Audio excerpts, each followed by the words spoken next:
The old pickup truck roared past so fast that gravel sprayed across the road. Diana instinctively pulled 8-year-old Noah closer and wrapped an arm around little Lily. "Watch it!" she shouted, though the driver was already disappearing around the bend. Her oldest son, Ethan, adjusted the grocery bags on his shoulders. "People drive like they're trying to escape the world out here." Diana forced a smile. "Come on, we're almost home." The narrow country road stretched between abandoned fields and a quiet patch of birch trees. It was peaceful, almost too peaceful. Then Noah stopped walking. "Mom." He pointed toward the trees. There was a car. So? It stopped. Diana turned. A black SUV was parked halfway off the road. 2 figures stood behind it. A man, a woman. They struggled to pull something large from the trunk. Something wrapped in an expensive cream-colored rug.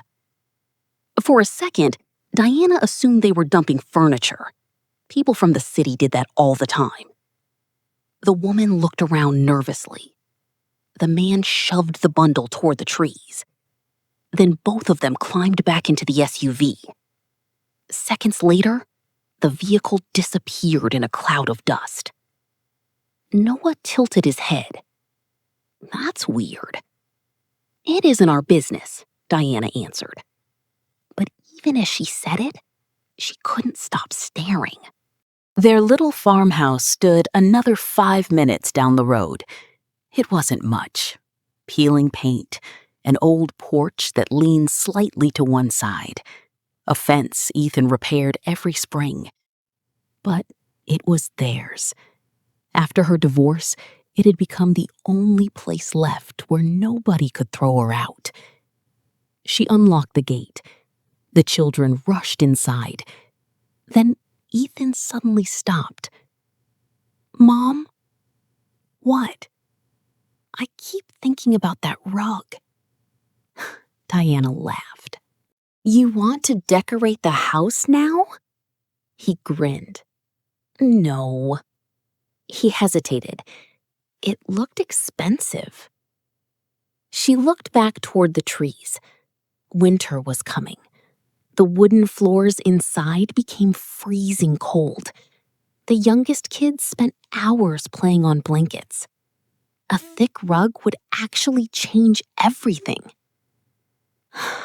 She sighed. "Fine." The boys smiled immediately. "But if it's covered in mold or mice, we're leaving it there." 5 minutes later, they reached the spot. The rug was enormous, heavy, almost new. Ethan grabbed one end. "This thing costs more than our couch." Diana took the other side. "Ready?" They pulled.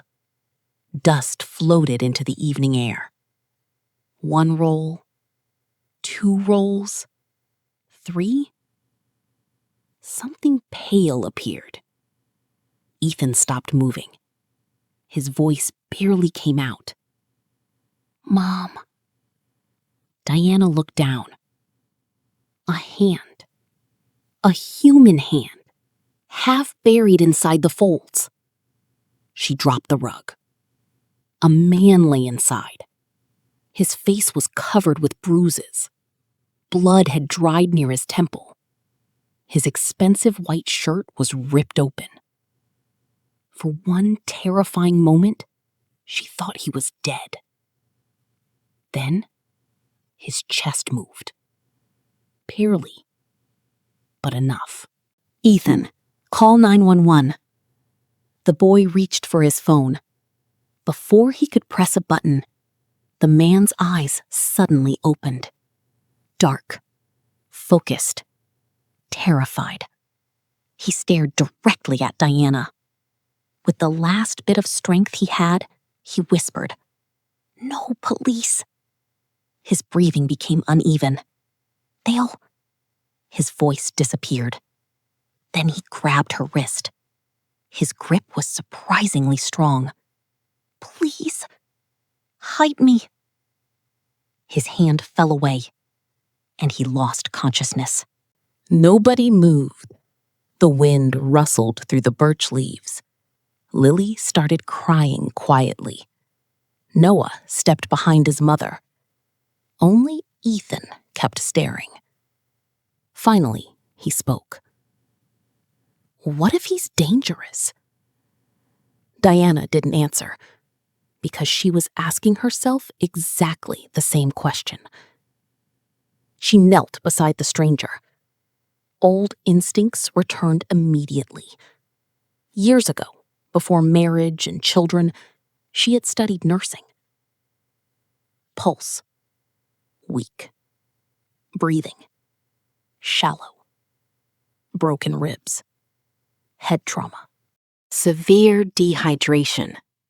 If she waited, he might die. If she called the police, whoever dumped him here might come back first. A distant engine echoed somewhere on the road. Her decision came instantly. "Ethan." "Yeah?" "Run home." "For what?" "The wagon." His eyes widened. "You're serious?" "We're taking him with us." Ethan didn't argue. He simply ran. Because ever since his father walked away 3 years earlier, he had learned something. When Mom made a decision, there was always a reason. Diana remained beside the unconscious stranger. For the first time, she noticed the details. A Swiss watch, Italian leather shoes, hands without calluses. Someone who belonged in boardrooms, not forests. Someone rich, someone important, which raised an even more frightening question. Who wanted him dead, and why? She never noticed the pair of headlights slowly appearing at the far end of the road, or the dark SUV that stopped for exactly 5 seconds, watching, waiting, before quietly disappearing into the night. Ethan returned in less than 3 minutes, pushing an old wooden garden wagon with one squeaky wheel. He was breathing hard. "I ran the whole way." Diana nodded without taking her eyes off the unconscious man. "Help me lift him." Together, they carefully rolled the stranger onto the wagon. He was heavier than he looked. Every movement made him groan in pain. Noah stood a few feet away, holding Lily's hand. Is he going to die? Diana forced herself to smile. Not if we get him home. The trip back felt endless. Every sound made Diana look over her shoulder.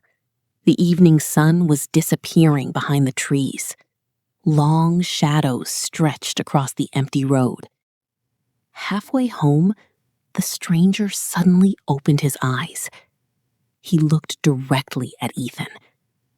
For a brief second, his expression changed. Recognition, fear, confusion. Then he whispered, "They found me." His body tensed. He tried to sit up.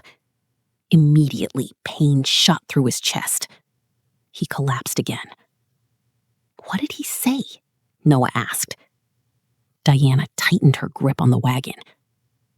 Nothing. But inside, she knew that wasn't true. Someone had done this deliberately, and someone might still be looking. The farmhouse was already glowing with warm yellow light when they arrived. Their neighbor, Mrs. Harper, was watering flowers across the fence. She waved cheerfully. "Late grocery day?" Diana smiled naturally. "Long lines." Mrs. Harper looked toward the wagon. "What have you got there?" Before Diana could answer, Ethan stepped forward. "Old furniture." The older woman laughed. "Looks heavy." "It is." Fortunately, she didn't ask another question. Inside, chaos immediately took over. 5-year-old Amma appeared from the kitchen, carrying a stuffed rabbit. "Who's that?" "A guest." "Is he staying for dinner?" Noah whispered. "He came rolled up inside a rug." Emma's eyes became huge. "Like a mummy?" Lily nodded seriously. "Maybe he's a prince." Even Diana couldn't stop herself from smiling. Children had a way of making impossible situations feel normal. She cleaned the dining table and spread clean blankets over it. It became a temporary bed. The stranger didn't wake while she treated his injuries. Several ribs were badly bruised. His shoulder was dislocated. There were cuts across his back, and one deep wound near his hairline. She carefully stitched it with the emergency kit she had kept since nursing school. When she finished, she sat down heavily. Ethan handed her a cup of tea. "You okay?" She looked at her oldest son. Sometimes she forgot he was only 13. "I'm fine." "No, you're not." She looked away. "We're hiding a stranger from people who may have tried to kill him." Diana quietly replied, "I know." That night, no one slept well. Rain began after midnight. Wind pushed against the old windows. Branches scratched the walls. Then, 3 slow knocks.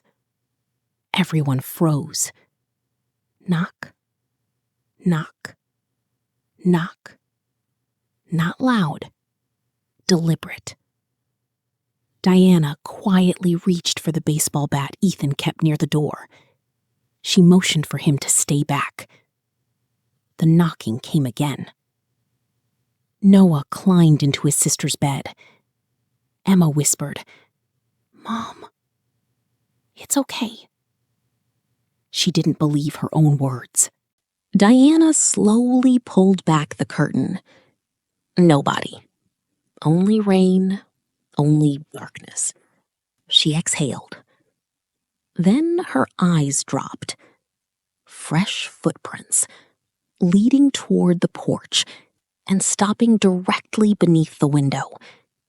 Someone had been standing there, watching. She opened the door. Cold air rushed inside. The yard was empty, but something rested on the first step. A small black envelope. No stamp. No name. Inside was a single photograph. It showed the stranger, standing beside a luxury skyscraper, wearing a tailored suit, shaking hands with a famous politician. On the back, someone had written 5 words. He was never meant to survive. Diana felt every drop of blood leave her face. The floor creaked behind her. She turned. The stranger was awake. His eyes slowly focused on the photograph, then on Diana. He reached toward it with trembling fingers. "I know this building." He closed his eyes. Images flashed through his mind. Glass offices, security guards, champagne glasses, a woman laughing, a wedding ring, a signature. Then, an explosion of pain. He grabbed his head. Diana stepped closer. "What do you remember?" He opened his eyes. For the first time since they found him, there was absolute terror inside them. "I remember someone trying to kill me." Silence filled the room. Then he looked directly at Diana and whispered, "And I think they're already here." Outside, hidden beyond the trees, headlights appeared once again. The same black SUV sat silently in the darkness, its engine running, its lights off. waiting, watching the little farmhouse. And inside the vehicle, a woman wearing an elegant white coat slowly smiled as she looked through a pair of binoculars. Then she quietly said, "Tomorrow morning, we take him back." The black SUV remained hidden behind the trees for almost 20 minutes. Its engine idled quietly. Inside, two men sat in silence. The woman in the white coat never took her eyes off the farmhouse.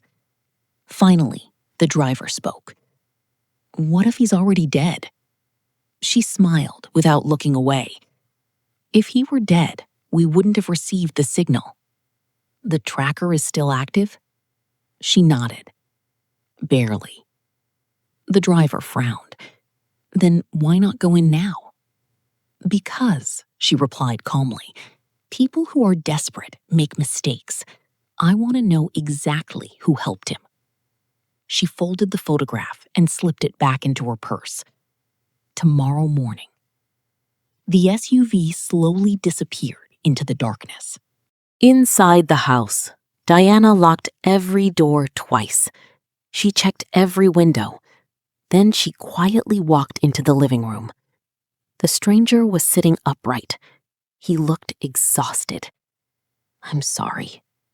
"For what?" "For bringing danger into your home." She crossed her arms. "You didn't ask to be beaten and left in a forest." He looked down.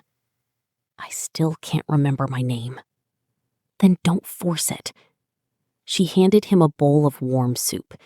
He accepted it carefully. For several minutes, neither of them spoke. The silence somehow felt comfortable, almost familiar. The next morning began like every other. Ethan fed the chickens. Emma chased butterflies across the yard. Noah complained about homework. Little Lily insisted that the mysterious guest should stay forever, because every house needs a hero. Even the stranger laughed. The sound surprised him. It felt natural, as if he hadn't laughed in years. After breakfast, he noticed an old toolbox beside the porch. Without thinking, he picked up a broken hammer, turned it over once, then instinctively repaired the loose handle with a piece of wire. Diana watched from the doorway. "Looks like you've done that before." He stared at the hammer. "I don't remember learning, but my hands do." Later that afternoon, Ethan ran inside, completely out of breath. "Mom!" "What happened?" "Someone's here." Diana immediately looked toward the road. A silver pickup truck had stopped outside. An elderly man stepped out. He carried a leather briefcase, removed his hat, and smiled politely. "Sorry to bother you. I'm looking for directions." Diana relaxed slightly. "Where are you trying to go?" The man unfolded a map. But before she could answer, his eyes drifted toward the window, toward the stranger. Everything changed. The smile disappeared, only for a fraction of a second. But Diana noticed. So did the stranger. Their eyes met. Something flashed inside his mind. Another memory. A conference room. The same old man. A contract. A signature. Millions of dollars. Then, fear. Raw and immediate. The stranger suddenly stood up. His chair crashed onto the floor. The elderly visitor froze. Without saying another word, he folded the map, returned to his truck, and drove away. Nobody spoke until the dust settled. Finally, Ethan whispered, "That wasn't about directions, was it?" The stranger slowly shook his head. "No." That evening, a storm rolled across the valley. Rain hammered the roof. Lightning illuminated the fields. The electricity failed. Darkness swallowed the house. Emma squealed. Noah grabbed a flashlight. Diana lit old candles she had kept for emergencies. The warm light filled the kitchen. For the first time in hours, everyone relaxed. Until a loud crash echoed outside. Something had hit the barn. Ethan grabbed his jacket. "I'm going." "No, I'm not a little kid anymore." Before Diana could stop him, he ran into the rain. The stranger followed immediately, barefoot, ignoring his injuries. They reached the barn together. The old wooden door swung open in the wind. Inside, one of the goats was panicking. A broken branch had crashed through the roof. Together, they calmed the frightened animal and dragged the branch outside. As they worked side by side, the stranger suddenly stopped moving, his eyes fixed on Ethan. "You remind me of someone." "My dad?" "No." He pressed both hands against his temples. "A little boy. He used to wait for me after work." Fragments exploded inside his mind. A tiny backpack.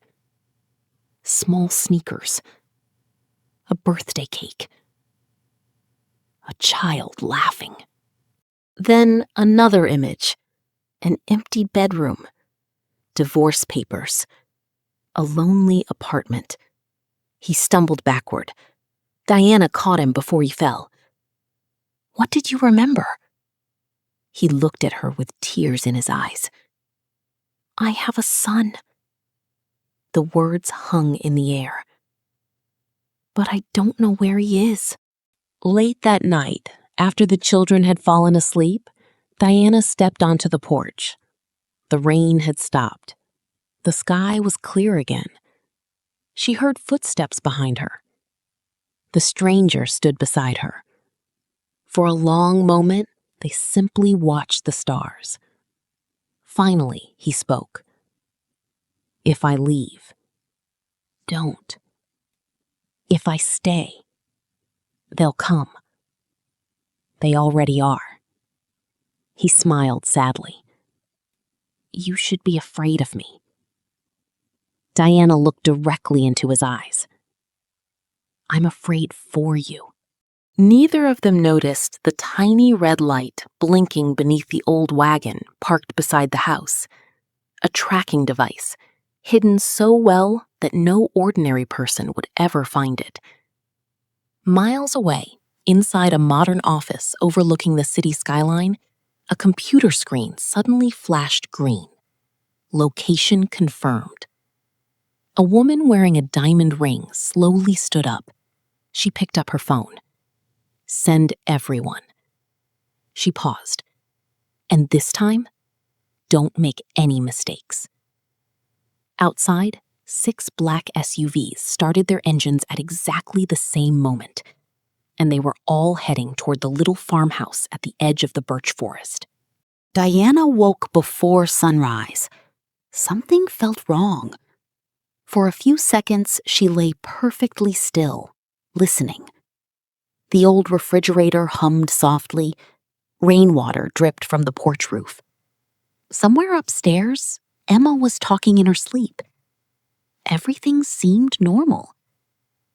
Then she noticed it. The dog. Mrs. Harper's old golden retriever barked every morning at squirrels, birds, even butterflies. Now, he was completely silent. Diana quietly walked to the kitchen window. Her breath caught. 6 black SUVs were parked along the dirt road. Their engines were off, their headlights dark. They looked like predators waiting for the perfect moment. She immediately stepped away from the window. "Ethan." Her voice was barely above a whisper. The teenager appeared instantly, What happened? Wake your brother and sisters. His face changed. Now? Now. He didn't ask another question. The stranger was already awake. He had noticed the vehicles, too. They found me. Diana looked directly at him. Who are they? For several seconds, he remained silent. Finally, he answered. I think I'm the reason your family is in danger. Outside, one of the SUV doors opened. A tall man in a dark suit stepped onto the road. He wasn't carrying a weapon, only a leather folder. He slowly walked toward the farmhouse. Every step was calm, controlled, confident. He knocked exactly 3 times, then waited. No threats, no shouting, only silence. The children gathered in the kitchen. Emma hugged her stuffed rabbit. Lily held Diana's hand so tightly, her fingers hurt. Noah whispered, "Are they bad guys?" Nobody answered, because nobody knew. Another knock. This time, the stranger stood up. I'm going outside. No!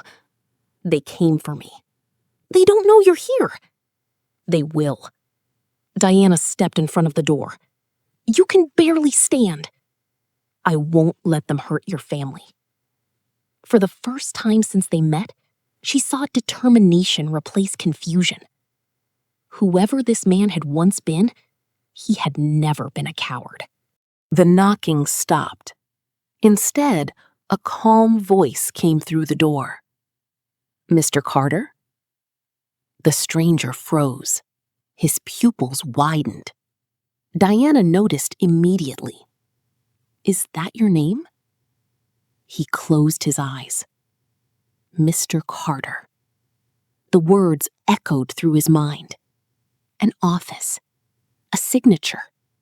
A private jet. News cameras. A little boy waving goodbye. Another memory returned. My name? He whispered slowly. Daniel Carter. The moment he said it, everything changed. Outside, the man smiled. He remembers. Someone inside one of the SUVs spoke into a radio. Phase 2. Instantly, every vehicle door opened. 12 people stepped out, all wearing identical black suits. But something was strange. They weren't carrying guns. They carried briefcases, tablets, folders. Lawyers, security consultants, corporate investigators. Diana looked through the curtain in confusion. This doesn't make any sense. Daniel suddenly laughed. It was the first genuine laugh anyone had heard from him. I remember. What? They're not trying to kill me. What? They're trying to save me. The room fell silent. Daniel slowly sat down. Pieces of his memory were returning faster now. I'm the CEO of Carter Development Group. I disappeared 9 days ago. My board believes I've been kidnapped. My private security team has been searching the entire state. Diana stared at him. And the people who attacked you? His smile vanished. My wife. Nobody spoke. Even the children seemed to understand that something important had just happened. Daniel continued quietly. She forged documents, moved company money, and when I discovered everything, he looked at the scar near his temple. She decided it would be easier if I disappeared forever. A small voice interrupted him. It was Lily. If you're rich, Daniel looked at her. She smiled innocently. Why were you rolled up in a rug? For the first time in days, everyone laughed. Even Diana. The tension broke. Just for a moment. Then Ethan looked through the window again. Mom, what? I don't think those people came alone. Diana walked beside him. Far beyond the 6 black SUVs, another vehicle slowly appeared. Dark blue. No license plate. It didn't stop with the others. It stayed hidden near the trees. Watching. Waiting. Daniel's face turned completely pale. No. Diana looked at him. What is it? His voice was barely audible. That's her car. My wife found me. And almost a mile away, inside the dark sedan, an elegant woman lowered her sunglasses and stared at the farmhouse through binoculars. There was no fear in her eyes, only anger. She picked up her phone and quietly said, If I can't have the company, I'll make sure he never leaves that house alive. For several long seconds, nobody moved. The only sound inside the farmhouse was the ticking of the old kitchen clock. Tick, tick, tick. Daniel never took his eyes off the dark sedan parked near the birch trees. His face had lost all color. Diana quietly touched his arm. Are you sure? He nodded. I bought that car for her last Christmas. Outside, the man in the black suit slowly stepped onto the porch. He wasn't nervous. He wasn't in a hurry. He simply waited. Diana opened the door only a few inches. Can I help you? The man reached into his jacket. Ethan instinctively stepped in front of his younger brother. But instead of a weapon, the stranger produced an identification badge. My name is Michael Hayes. I'm head of executive security for Carter Development Group. He looked directly at Daniel.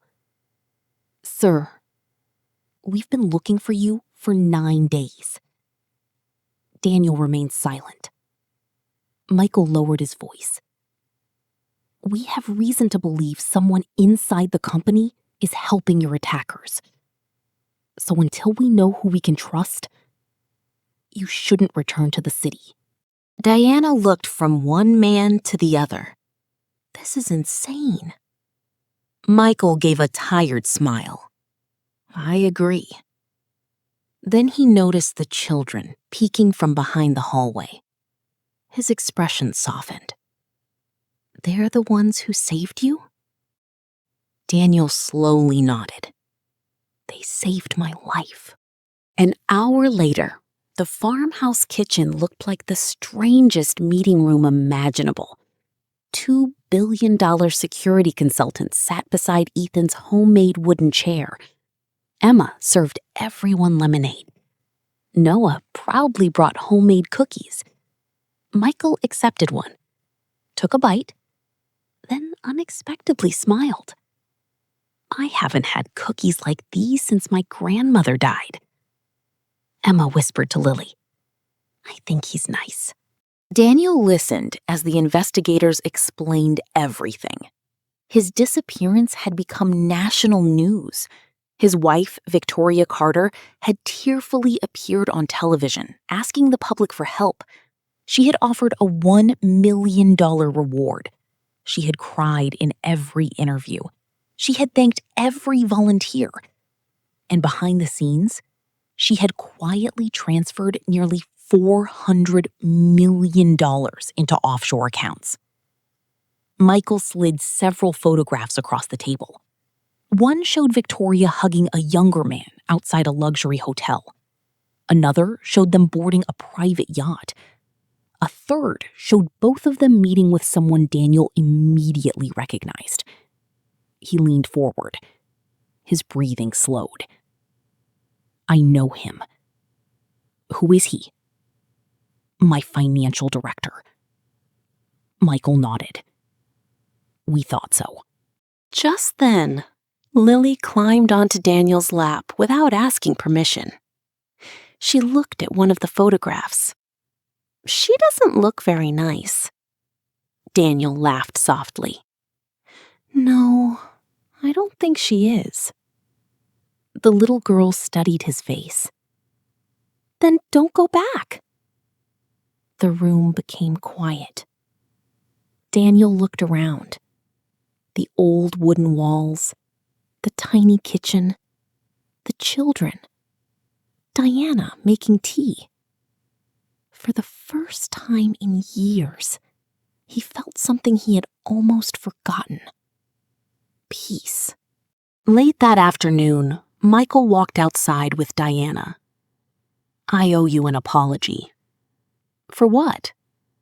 When we first tracked the signal here, I thought someone had kidnapped him. And now? Now I think you may have saved one of the best men I've ever worked for. Diana looked toward the fields. I didn't save a CEO. I saved a person. Michael smiled. That's exactly why he trusts you. Inside the house, Daniel found Ethan repairing a broken bicycle chain. Without saying a word, he knelt beside him. Within seconds, they had fixed it together. Ethan finally spoke. My dad promised he'd teach me this. Daniel looked up. Did he? He left instead. Daniel quietly tightened the last bolt. My father left when I was 11. Ethan stared at him. You too? Daniel nodded. Some people don't understand what they leave behind. For the first time since they met, Ethan smiled without hesitation. As the sun disappeared behind the trees, Diana stood alone on the porch. She watched the children playing soccer with Daniel in the yard. Emma laughed so hard she fell into the grass. Noah argued that the goal didn't count. Lily declared herself the referee. Even Ethan looked younger than he had in years. Marina, the neighbor, walked over carrying fresh bread. She watched the scene for a full minute, then quietly said, I haven't seen your kids laugh like this since before the divorce. Diana didn't answer. She couldn't, because she realized something that frightened her more than any black SUV. She was beginning to imagine a future where Daniel stayed. Far away, inside a penthouse apartment overlooking the city skyline, Victoria Carter stood before a wall of television screens. Every news channel showed the same headline: Missing CEO believed to be alive. Her assistant entered nervously. The lawyers are worried. Victoria calmly poured herself a glass of wine. And the investigators? They've reached the farmhouse. She took one slow sip, then smiled. They're too late. The assistant looked confused. Victoria opened a drawer. Inside lay another phone, one that had never been connected to her company. She pressed a single button. Across town, in a quiet motel parking lot, a man's phone vibrated. He read the message. 5 simple words. Finish it before sunrise. He closed the phone, opened the trunk of his car, and pulled out a gasoline can. Without realizing it, everyone inside the little farmhouse was about to face the most dangerous night of their lives. The farmhouse was quiet. For the first time in days, it almost felt normal. The children had fallen asleep after insisting that Daniel read them one more chapter from an old fairy tale book. Emma had fallen asleep with her head on his shoulder. Noah was still holding the wooden toy car Daniel had carved for him. Lily refused to let go of his hand until Diana carried her to bed. Even Ethan, who usually acted older than his years, had smiled before disappearing upstairs. Daniel remained alone in the living room. The fire crackled softly. He stared at the flames. For years, he had owned luxury apartments, private planes, and houses large enough to get lost inside. Yet none of them had ever felt like home. This tiny farmhouse somehow did. Outside, another pair of headlights appeared. No one noticed. The old dirt road swallowed the sound. A dark pickup truck stopped nearly half a mile away. The driver stepped out. He wore work boots, faded jeans, and a baseball cap. Anyone passing by would have thought he was just another farmer. He quietly opened the truck bed, picked up a red gasoline can, and began walking through the trees. Inside the house, Diana couldn't sleep. She found Daniel sitting by the fireplace. "You should get some rest." "So should you." She smiled tiredly. "I forgot how." For a long moment, they simply listened to the fire. Finally, Daniel spoke. "When I first woke up, I thought I had lost everything. And now, I think I lost the wrong life." She looked at him. He continued quietly. "I spent 20 years chasing money, meetings, contracts, investments. I missed birthdays. I missed school plays. I missed dinners. And I almost died protecting people who would replace me tomorrow." His voice became softer. "But 5 strangers found me and treated me like family. Neither of them noticed how close they had moved." A loud bark shattered the silence. Mrs. Harper's golden retriever. This time, he wouldn't stop. Daniel stood instantly. So did Diana. Then they smelled it. Smoke. Ethan came running downstairs. "Mom, I smell fire!" Diana rushed to the front door. Orange light reflected against the windows. She pulled the door open.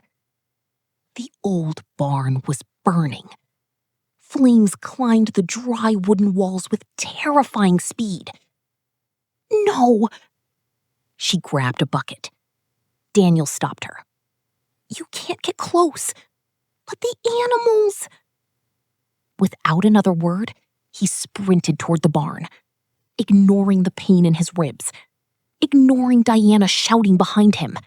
Inside the barn, frightened goats and chickens ran in every direction. Smoke filled the air. Daniel covered his mouth with his sleeve. One by one, he opened the gates. The animals escaped into the yard. Then he heard something else. A terrified cry. A puppy, trapped beneath a fallen beam. He dropped to his knees, lifted the heavy wood. Pain exploded through his shoulder, but he didn't let go. The tiny dog crawled free.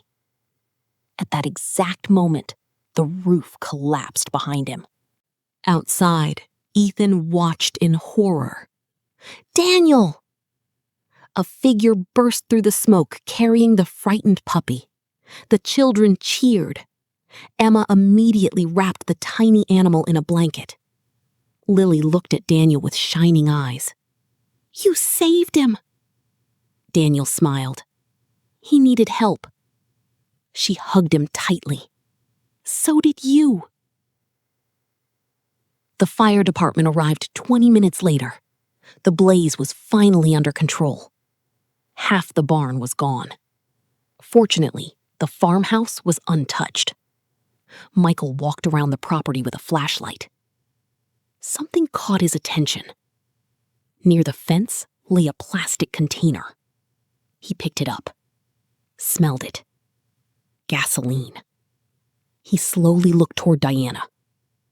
This wasn't an accident. While firefighters packed their equipment, one of them approached Daniel.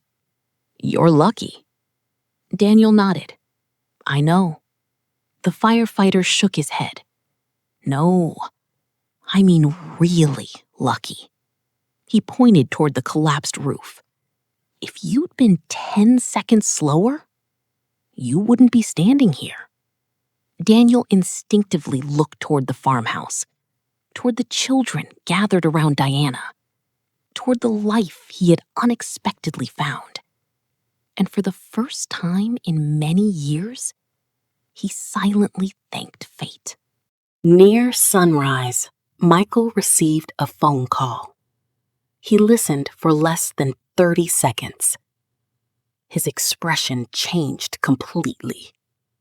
He ended the call, then looked directly at Daniel.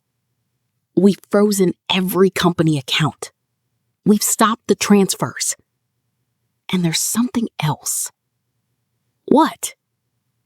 "They arrested your financial director." Daniel exhaled slowly. "What about Victoria?" Michael remained silent. "Michael?" They searched the penthouse. And? It was empty. She disappeared 3 hours ago. Silence settled over the yard. A cold morning wind moved through the birch trees. Then Mrs. Harper walked over, carrying fresh coffee for everyone. She looked at the burned barn, then at Daniel, then at Diana, and smiled. "You know, sometimes God burns down an old barn, so people notice the house is still standing." Nobody answered, but everyone remembered those words. Later that afternoon, insurance inspectors arrived. Neighbors came to help. Someone brought lumber. Someone offered tools. Someone delivered food. By evening, almost the entire community was working together. Daniel stood quietly watching. Michael walked beside him. "What are you thinking?" Daniel never took his eyes off Diana, who was laughing while trying to keep Noah from painting the dog blue. He smiled. "I spent 20 years building skyscrapers." Michael nodded. "And?" Daniel looked across the small farmhouse, the children, the neighbors, and the people helping one another without expecting anything in return. "I think I finally found something worth building." Neither of them noticed a woman standing on the opposite hill, hidden behind dark sunglasses. Victoria lowered a camera, zoomed in one last time. Then her eyes settled on Diana. A slow smile appeared. She whispered to herself, "So, she's the reason you chose them over me." She started the engine, but instead of driving away, she turned toward the farmhouse and pressed the accelerator. Victoria's luxury sedan sped down the dirt road, throwing clouds of dust into the morning air. Diana was the first to notice. "Daniel?" He turned. The car wasn't slowing down. It was heading straight toward the farmhouse, toward the children, toward Ethan, who was carrying wooden boards for the new barn, toward little Emma, who was playing with the puppy near the fence. Everything happened in seconds. Daniel ran. He grabbed Emma with one arm and pushed Ethan aside with the other. The sedan swerved violently. Its tires lost traction on the loose gravel. The vehicle spun across the yard before crashing into an old oak tree with a deafening impact. Silence. For one endless moment, nobody moved. Then Emma began to cry. Daniel hugged her tightly. "It's okay. I'm here." Police sirens echoed through the valley minutes later. Officers surrounded the damaged vehicle. Victoria stepped out slowly. Her perfect appearance was gone. Her hair was messy. Her expensive clothes were covered in dust. She looked directly at Daniel. "You ruined everything." Daniel didn't answer. She laughed bitterly. "You chose them?" He looked toward Diana and the children, then calmly replied, "No. I chose the life I should have lived all along." The officers placed handcuffs on Victoria and led her away. She never looked back. Weeks passed. Spring arrived. The burned barn was rebuilt with the help of the entire village. Neighbors painted walls. Teenagers carried lumber. Retired carpenters volunteered their time. Children decorated flower pots with bright colors. The farmhouse felt alive again. Daniel returned to the city only once. There were contracts to sign, lawyers to meet, court hearings to attend. Journalists waited outside every building. Questions never stopped. How did you survive? Who saved you? What will happen to your company? Daniel always gave the same answer. I survived because one ordinary woman refused to walk away. His interviews spread across television and social media. Millions watched. But Diana never did. She was too busy helping Noah with homework and chasing Emma away from muddy puddles. One quiet Saturday afternoon, a convoy of trucks rolled into the village. The neighbors gathered outside. Children ran behind the vehicles. One truck delivered new furniture. Another unloaded building materials. The last carried playground equipment. Mrs. Harper stared in disbelief. "What is all this?" Daniel smiled. A promise. Within 2 months, the village had a renovated school roof, a new playground, a medical clinic, a paved road connecting it to the highway. Nobody had asked him for any of it. Ethan found Daniel repairing the swing set. "You know," Daniel looked up, "I never thanked you." "For what?" "For teaching me how to be brave." Daniel smiled. "I didn't teach you. You already were." The teenager hesitated, then quietly asked, "Can I still call you when I need advice?" Daniel looked at him for a long moment. "You can call me anytime." Summer arrived. The fields turned green. The birch forest shimmered in the warm wind. The farmhouse windows stood open from morning until evening. Laughter could be heard from every room. One evening, Diana walked onto the porch, carrying 2 cups of tea. Daniel was watching the sunset. Neither of them spoke. They didn't need to.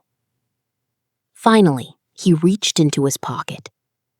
Not for an expensive diamond ring. Not for a grand gesture.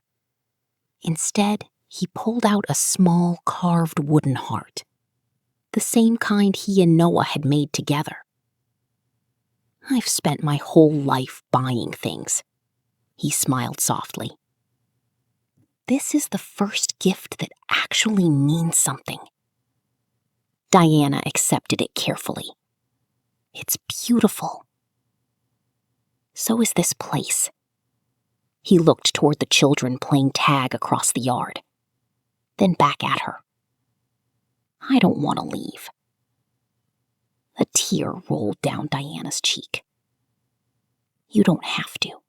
1 year later, the rebuilt barn stood stronger than before. The puppy had grown into a huge, lazy dog. Emma started first grade. Noah won the county science fair. Lily learned to ride a bicycle. Ethan received a scholarship to study engineering. And every Sunday, without fail, the whole family gathered around the old wooden table for dinner. Visitors often ask Daniel why one of the wealthiest businessmen in the country chose to spend so much time in a tiny village. He always smiled before answering. Because the most valuable thing I ever found, he looked toward Diana, wasn't success. Then he looked at the children laughing in the yard. It was a family that found me when I had nothing. Years later, the old rug still remained folded in the attic. No one wanted to throw it away. Not because it reminded them of fear, but because it reminded them that sometimes life hides its greatest miracles inside the things everyone else has abandoned.